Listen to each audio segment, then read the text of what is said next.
Hi everyone, I'm going to show you how to apply one of our silicone prosthetics. First up, we're going to clean the piece with isopropyl alcohol. So we're going to clean the front and the back to make sure we get rid of any powder residue. Now I'm going to use micellar water on my model skin just to clean the surface. And next up, this is optional. You can use isopropyl alcohol as well to make sure the skin is completely clean. Please don't do this if you see that the person has active acne or sensitive skin. Just a little wipe here, just make sure it's completely clean and we're ready for application. Now you can use Pros-aide as an adhesive. It's a water-based acrylic adhesive or silicone adhesive Neo. Both of these are from Kryolan. Any other brand would work absolutely fine. I will be using silicone adhesive just because it's a very strong adhesive. It is the best one out there. It will give a very strong bond between what you apply on the skin and on the prosthetic as well, so this wouldn't move throughout the day.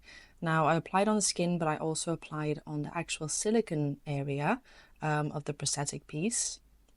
I'll let this dry off for a second and then I press firmly into the center, really make sure that it's nicely attached and I don't have any air bubbles underneath. You can see here pushing outwards to make sure it's nicely attached, and then I will be going around the edges of the piece. As you can see here, we're doing it just in sections, going around and pushing outwards so all of those air bubbles can escape. We don't want any air bubbles underneath the prosthetic, as this will travel around and it could expose an edge or lift it up after a while. Once you've done that, you can use acetone. Now just using Q-tips with a little bit of acetone, a little bit goes a very long way. Please be careful around the eye and the mouth area if you apply this piece on the face. As you can see, I'm pushing and rolling outwards and you see that flashing, lifting up nicely. As I said, a tiny bit goes a very long way, and I'm just going to cut this with a scissor just because it's just easier for me to go around and hold that flashing. And this is very satisfying to do. Now we want to make sure that you stay away as far as possible from the actual silicone piece, because if you take away too much cap plastic, it could expose that silicone edge. So try and stay away from there. Now we're going to use translucent powder. If you had any of that residue of that silicone adhesive still on the skin, we want to make sure that we completely powder that. Also, the cap plastic is naturally a little bit shiny, so the powder will also mattify that. Here we go, I'm just going to go around. Once that is done, we can use one of our alcohol palettes. So you got the ones from Skin Illustrator, Kryolan FX Design Colors, or the ones from Ripper FX. So these are all alcohol activated, or you can use Supracolor and dilute it with Makeup Blend. That's also an option that you can use. So these are the two options that I would suggest while painting a silicone prosthetic. Now I'll be using the Kryolan FX Design Colors, and I'll go in first with like a brick color. This is more like a very nice pinky tone color because we do want to bring back that life a little bit into that prosthetic piece. I go in really in like very light washes, and I kind of go in with like a mottling effect. You can splatter it on as well, which is a very natural way of creating a very realistic skin color. As you can see here, I'm just using greens, skin colors. What my goal is here, I want to make sure that that silicone prosthetic piece blends in beautifully with my model's actual skin. And I'm kind of, she's got a vein throughout her arm there, so just with a little bit of blue, I'm just reconnecting that and going in a little bit more like a paler pinky tone and a few freckles on there.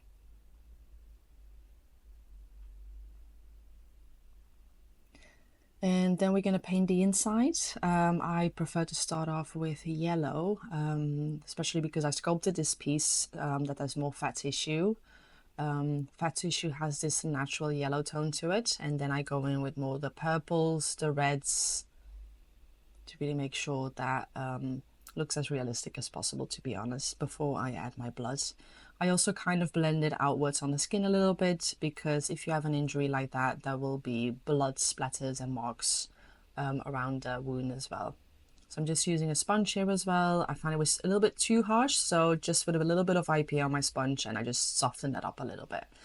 So that is the painting.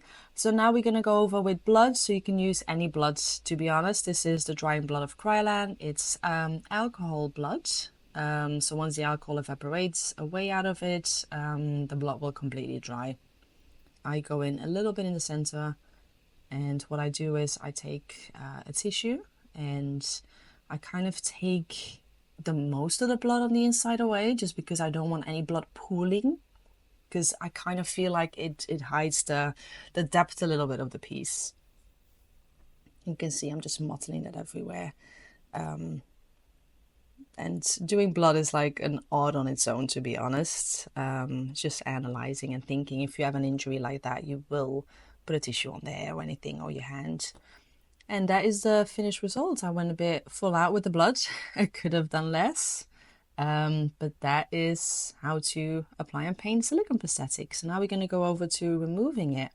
Now I'm using the silicone adhesive remover for the actual adhesive that I used. If you use spirit gum, if you use Pros-aide to stick this down, then you would take, you would use the cleanser that will fit that. So you can use Pro Clean as well.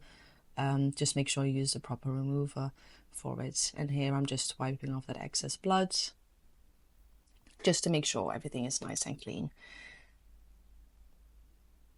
And then afterwards I'm going in with an oil base remover as well, just to make sure the skin is completely nice and clean from any makeup. Oh, thank you so much for watching. Hope this has helped a little bit with the step-by-steps on how to apply a silicone prosthetic. If you've got any more questions or something that's not clear, please let us know. You can contact us by email or through our website.